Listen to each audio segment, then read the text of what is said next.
Welcome to the Bucilla Silk Ribbon Embroidery Encyclopedia. I hope you enjoy learning all 50 stitches. There are several ways to use this video. You can watch the whole tape and then choose several stitches to learn first, or you can start with a category, perhaps the roses in section 9. Remember, you can watch as many times as you want while you're learning. Think of this encyclopedia as a big buffet, always ready to serve up something delicious. All the tools you need fit in the palm of your hand. Sharp scissors, sewing needles, and chenille needles. The chenille needles are very important because they have a long eye to accommodate the ribbon, wide shoulders so that they can go right through the fabric, and a sharp point which helps you glide and pierces the fabric. A fade-out pen is a good idea for making temporary guidelines. And there are some people who prefer working with a hoop, with some stretcher bars or a frame, so try it and see which way works best for you. The ribbons come in a variety of widths, from the narrow 4 to the wide 24 millimeter. There are solid colors, beautiful variegated shades which change color, and sheer organzas with an iridescent shine. It's a good idea to lightly press the ribbon before you begin. Silk ribbon embroidery is lush and dimensional. If you've embroidered before, but with wool or floss, practice keeping the stitches soft and loose. It's a little bit different. The wonder of silk ribbon embroidery is how easy it is to do. So get your needles and your scissors and some beautiful Bucilla ribbon, and let's start stitching. Silk ribbon is slippery, so you always start by locking it onto the needle. Thread the ribbon through the eye and pull it several inches. Pierce the ribbon about ½ an inch from the end. Hold the needle upright and pull the ribbon gently down with your other hand. And then lock the little tab at the end of the ribbon over the eye of the needle. Remember the 4 steps: thread and pierce, pull and lock. To knot the other end of the ribbon, fold the tail toward you about ¼ inch. And pierce the folded end. Pinch it gently and pull down over the eye of the needle and then over the ribbon, leaving a soft knot at the end.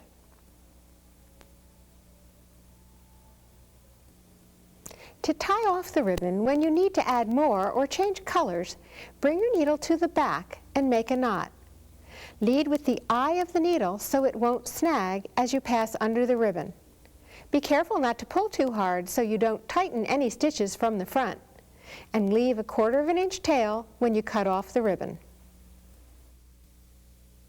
The Japanese ribbon stitch is a very versatile stitch. It can be long or short, narrow or wide, raised or smooth, ending in a curl or a point. With the ribbon up through the fabric, smooth it in the direction of the stitch. Turn the needle upright and pierce the ribbon right in the middle. As you pull the ribbon through itself, hold it smooth and let it curl around your finger. To control the point of the stitch, beginners need to turn the fabric over to pinch the ribbon between thumb and forefinger. Then return to the surface and watch the end turn inward. You will be able to do this by feel after you've practiced. Pull very gently to control the point at the end and stop when it looks right. If you pull too hard and the point disappears, turn the needle and use the eye to gently coax it back to the surface.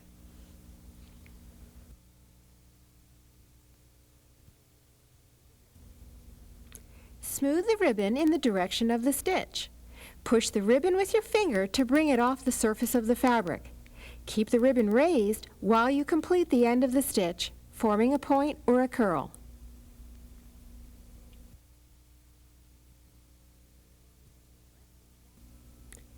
The versatile Japanese ribbon stitch has a different look when you pull very gently and stop when the end looks like a soft curl before it turns into a point.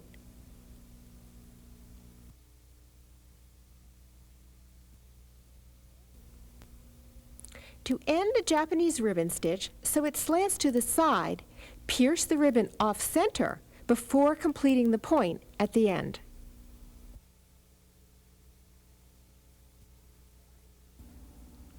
To vary the direction of a Japanese ribbon stitch, you can twist and turn the ribbon before you reinsert the needle to complete the end in a point or a curl.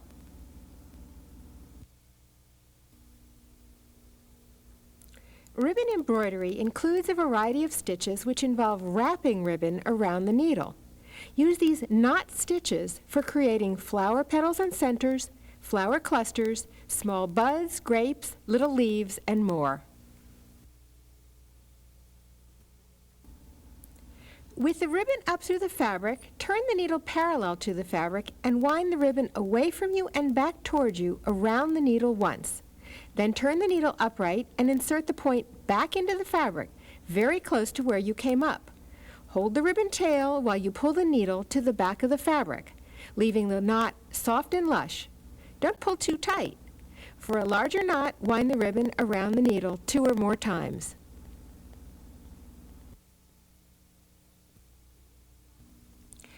To create a flower, make a soft, large French knot with wider ribbon. Top it with a second smaller knot or with a bead.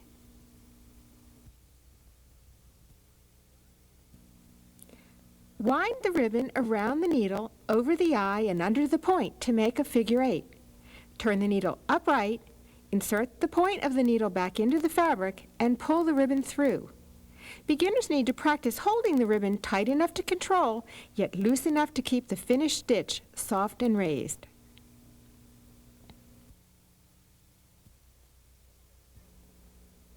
Make a straight stitch and scoop back up at its starting point, leaving a soft loop of ribbon on the surface. Wind the ribbon round and round the needle tip several times. When you push the needle back down at the end, you'll be pulling to adjust the ribbon across the stitch.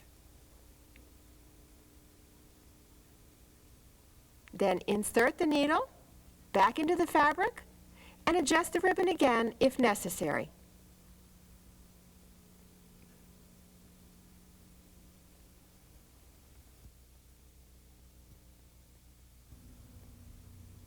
Review the French knot at the beginning of this section before you start.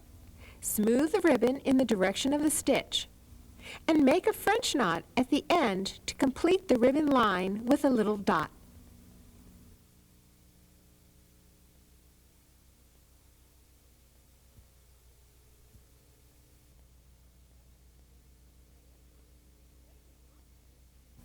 The lazy daisy stitch has lots of variations and possibilities. The differences are created by changing the end of the stitch.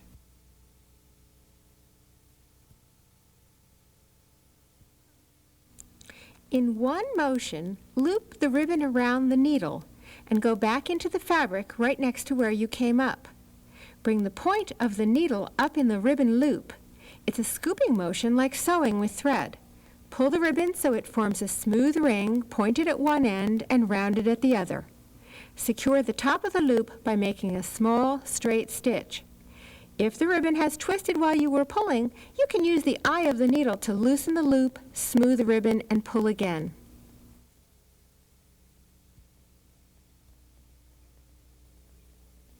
After you have completed the lazy daisy stitch, you can fill the center with a second color. Bring the second ribbon up at the starting point, smooth it with your finger, and insert the needle just inside the round end.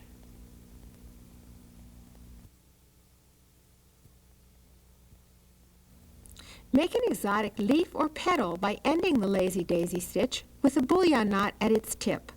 The bullion knot is in section 2 of the video if you need to review it.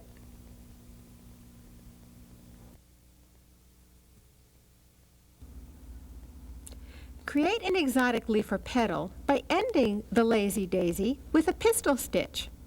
Come up in the loop, smooth the ribbon in a straight line away from you, and make a French knot at the tip.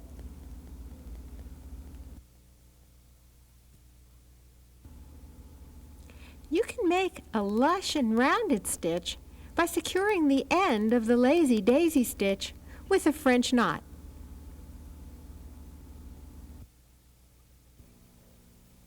One of the great pleasures of ribbon embroidery is creating dimension. Bring the needle up through the fabric, loop the ribbon around your finger so it's smooth like a wedding band, and insert the needle into the fabric right in front of your starting point, and pull the ribbon to the back of the fabric. Remove your finger from the ribbon before it tightens.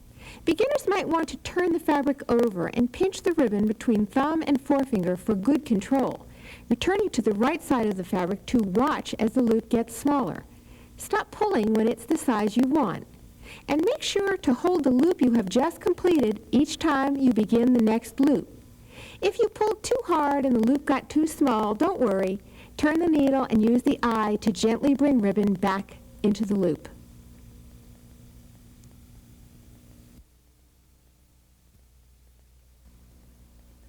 To give a loop stitch direction and to secure it, complete the stitch with a French knot at the base.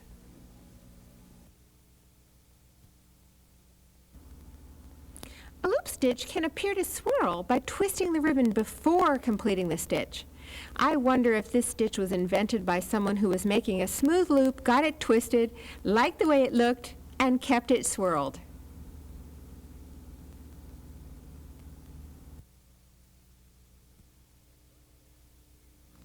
The plume stitch is a series of loops which connect. Mark the fabric with a fade-out pen if you need a temporary guideline, and start at the end of the line working toward you. Finish the first loop stitch and come up in its base.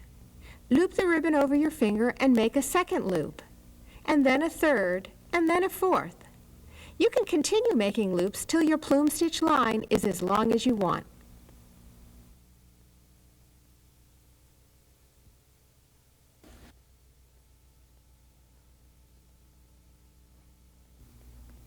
Straight stitches give ribbon embroidery all kinds of exciting options. Wide ribbon, narrow ribbon, short stitches, long stitches. This is a fun section.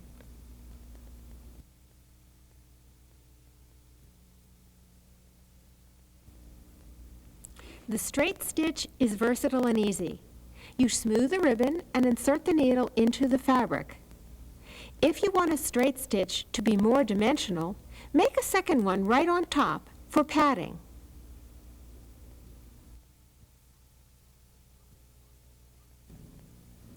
The satin stitch is a series of straight stitches side by side to fill a shape. You can use a fade-out pen to draw temporary guidelines. Bring the needle up through the fabric at one side of the shape and smooth it across the shape, inserting the needle into the fabric at the other side. Keeping the ribbon smooth and the stitches parallel to each other, repeat the straight stitches till you fill your shape.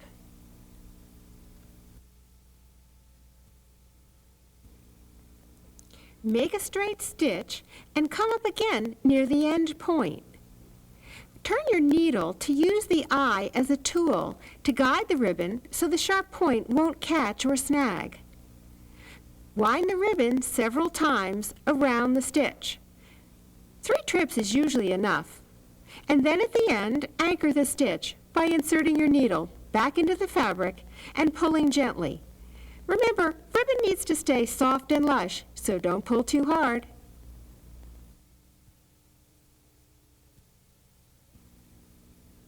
To make the whip stitch curve into a crescent, begin with a straight stitch and come up again near the end point. Turn the needle to use the eye to guide the ribbon, and wind the ribbon around several times, wrapping from one end to the other, pulling as you wind to form that curve. The curved whip stitch needs more ribbon wraps than the whip stitch to pad or pack it full enough to bend. End the stitch by inserting the needle into the fabric.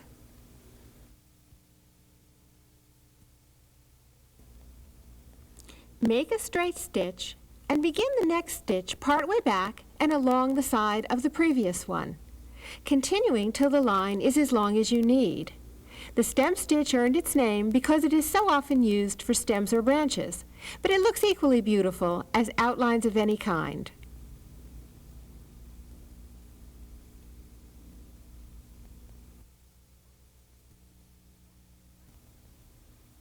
The running stitch is a series of straight stitches used to make broken or dotted lines. Keep the length of each stitch and the distance between them even, and allow the ribbon to stay soft and slightly puffy.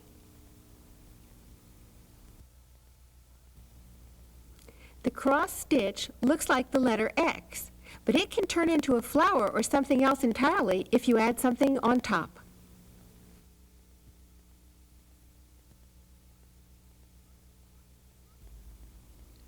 The cross stitch is made of 2 straight stitches at an angle, one over the other like the letter X. When you make a series of cross stitches, overlap the stitches in the same direction each time.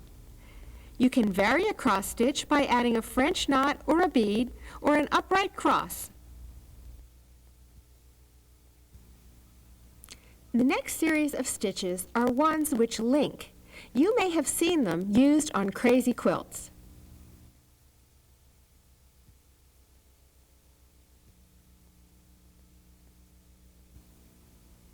The chain stitch is a series of lazy daisy stitches that connect. Begin each stitch inside the loop of the previous stitch. End the line by securing the very last loop with a small straight stitch, the same way as you end a lazy daisy.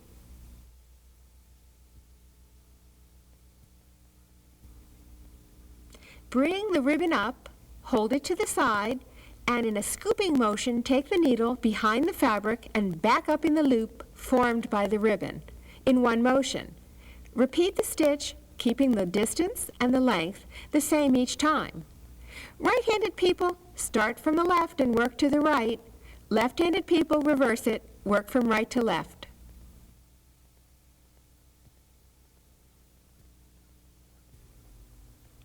Work the feather stitch toward you. Insert the needle to the left of the starting point and in a single scooping motion bring the point up into the open loop which looks like the letter U or V. Make another stitch, this time inserting the needle to the right of the starting point, and repeat, alternating right and left till you have as many stitches as needed. The stitches in this section are perfect for combining wider and narrower ribbons, for combining iridescent organza with a beautiful lush silk.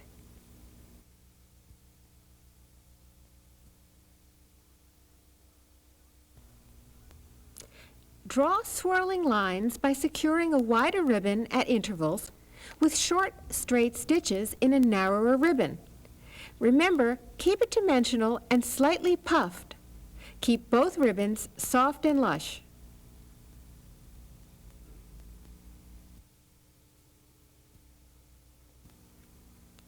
Working from right to left along a temporary guideline, curve the ribbon into the letter C and make a knot by scooping from the top of the ribbon to just underneath it in a single motion, keeping the needle inside the loop. Repeat the segments till your line is complete. Keep the interval between knots even.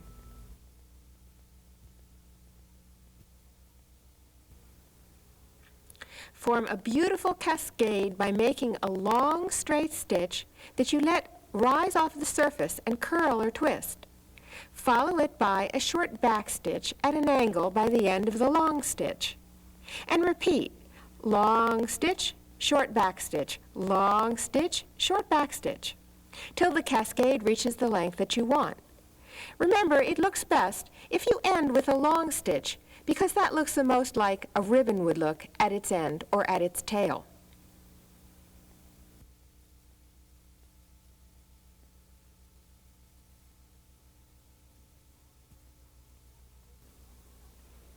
Make a long soft line by anchoring a wider ribbon at intervals with French knots in a second color. Raise the ribbon off the surface and let it twist or turn occasionally. You can anchor your swag with a contrasting ribbon, a matching ribbon, or even with beads.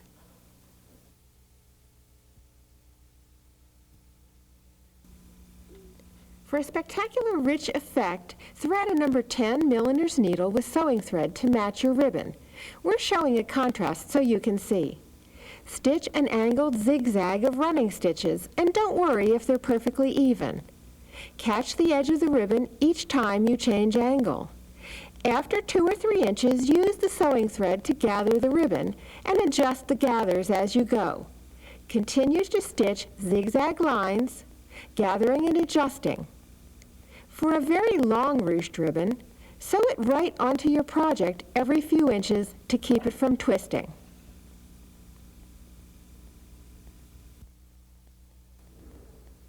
One of the joys of silk ribbon embroidery is stitching a garden full of roses, flowers, and buds.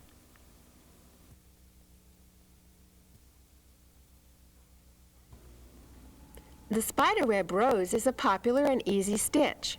Draw a circle with 5 evenly spaced lines in a fade-out pen for a temporary guide. Stitch each line with doubled sewing thread, keeping the spokes taut and firm.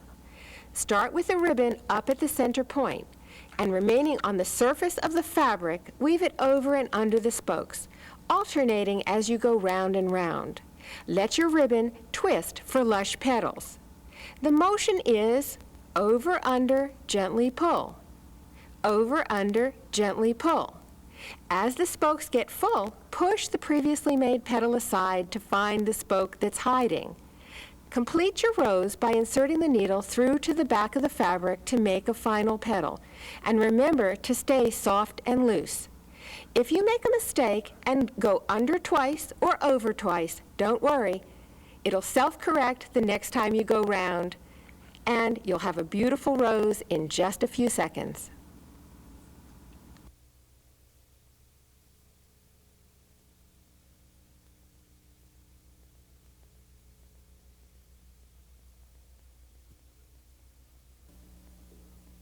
Concertina roses look wonderful in any ribbon, but they're especially dramatic in the wide organza. Have a threaded needle ready.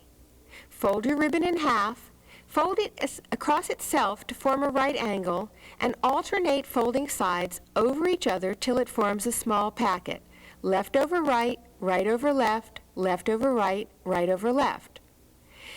Hold the tails together and let the ribbon fall. This is going to feel very awkward at first, so practice more than once to get it right. At the end, you pull one of the tails with one hand, and with the other, pinch the bundle at the base. A rose will form. It's like magic. Anchor the base with a few stitches, and sew the rose to your project.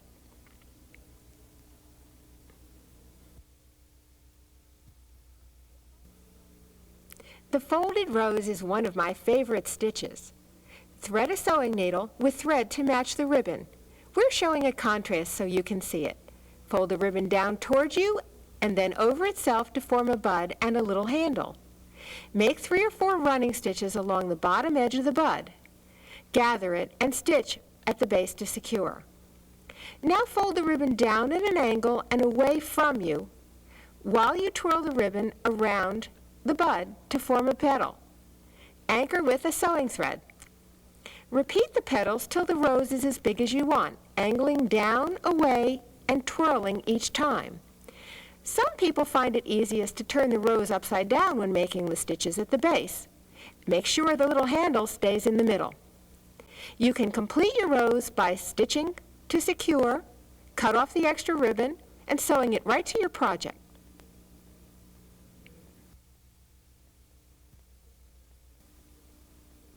Review the curved whip stitch in section 5 before beginning.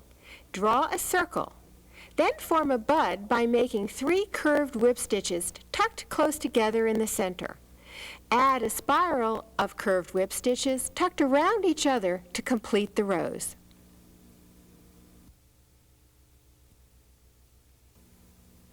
The chain stitch you learned in section 7 turns into a beautiful rose when you begin at the center and spiral outward to fill a circle.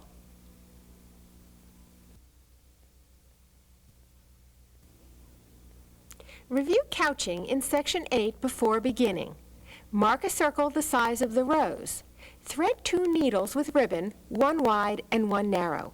Ribbons can be the same color, shades of the same hue, or very different for contrast. Start with a curved stitch at the center and anchor it with a narrow ribbon. Hold the ribbon at intervals with small straight stitches as you work round and round in a spiral. As the rose gets bigger, make sure those couching stitches don't line up in rows, or they could look like spokes on a wheel. Keep them offset to look like natural rose petals which swirl and overlap each other. The couched rose has a very Victorian look, soft and delicate. A trio of these couched roses could cover a tear or a stain if you keep it a secret.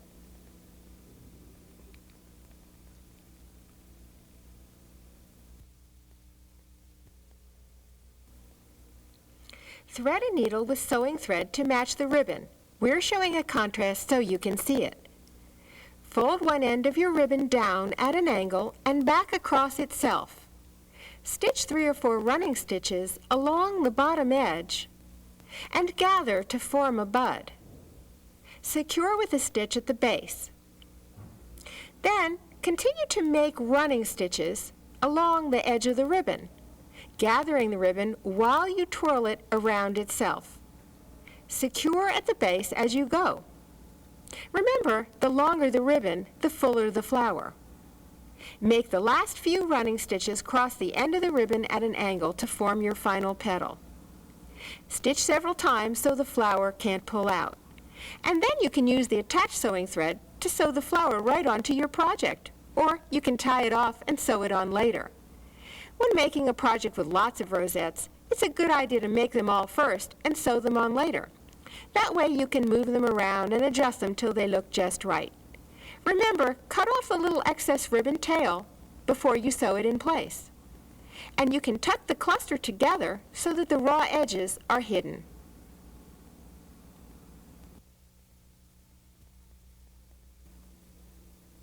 By varying the stitch in the center, you can create a series of wonderful buds. Each one has 2 Japanese ribbon stitches at an angle to form the base. The centers are a padded straight stitch, a Japanese ribbon stitch, a French knot, and a small gathered rosette.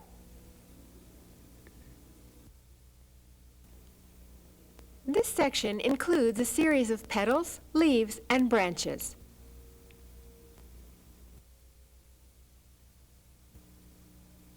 Make blunt end petals and leaves with wider ribbon like 24mm organza or 15mm silk. Fold a piece of ribbon in half, and with matching sewing thread, sew a running stitch across the base to gather. Gather it up and securely tie off. Then your petal is ready to sew in place on your project, or you can make several and put them aside to sew on later.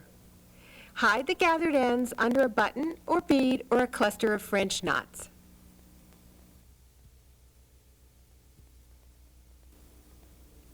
For petals and leaves that end in a point, fold a piece of ribbon at an angle like a shawl collar. With matching sewing thread, we're showing a contrast so you can see, sew a running stitch line straight across the base.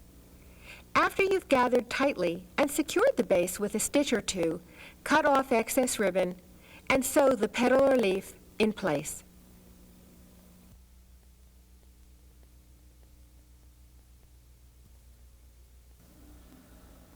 The fern stitch is used to create leaves and branches.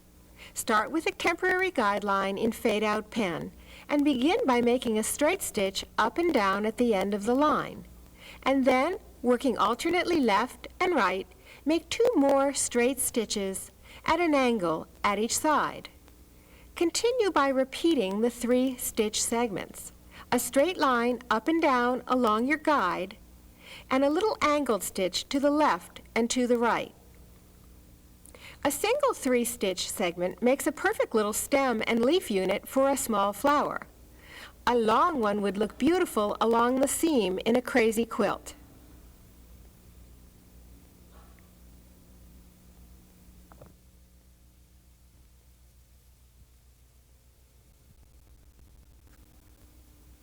Draw a leaf shape with a line down the center for a guide. Working from the tip, make a straight stitch straight up and down. And then, starting at the right edge of the shape, make a straight stitch that ends just beyond the center line. You'll then begin to alternate sides. Bring your needle up at the left edge and make another straight stitch which ends beyond the center line and overlaps the end of the previous stitch. Alternate sides until the shape is filled. One from the left, one from the right, always crossing just beyond the center line to overlap. Keep the ribbon smooth and remember to keep it at an angle for good coverage. The overlap in the middle will make the center line appear woven.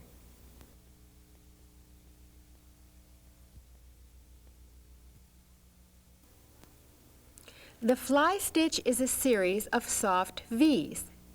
Bring the needle up through the fabric and insert it to the right, scooping up in the open loop formed by the ribbon and slightly below center. Anchor with a straight stitch. You can repeat the fly stitch to fill a shape, or you can use it to create pairs of leaves.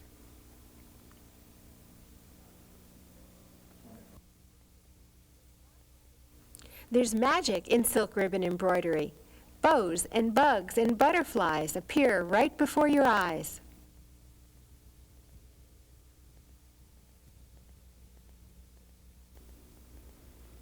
Review the loop, Japanese ribbon, cascade, and straight stitch before beginning. The bow combines them. Mark 4 dots in a square very close together. Form the top of the bow with 2 loop stitches side by side at the top 2 dots. Add tails at the bottom 2 dots using either the Japanese ribbon stitch or the cascade.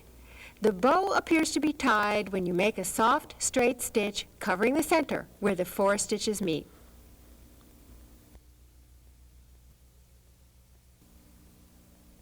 Review the loop, pistol stitch, and curved whip stitch before beginning.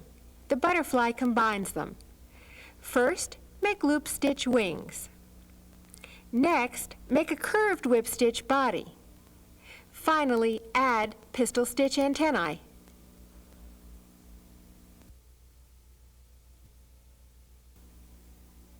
Review the straight stitch and French knot before beginning.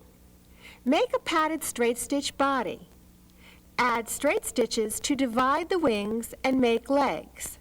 French knots are used where dots appear on the bug and for eyes. Wouldn't these be fun crawling up a pair of jeans?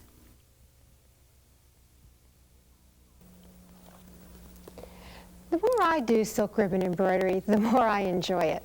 I take it on trips. I stitch while I watch TV or visit with friends. When I first started, I was really worried about making mistakes, but then I realized that there weren't any mistakes, just differences. I looked at my garden and all of the leaves and blossoms looked different. My friends all looked different, and I came to realize that my embroidery was more alive when I celebrated the differences and even the imperfections in the stitches. I hope you have many years of pleasure using the 50 stitches in this video.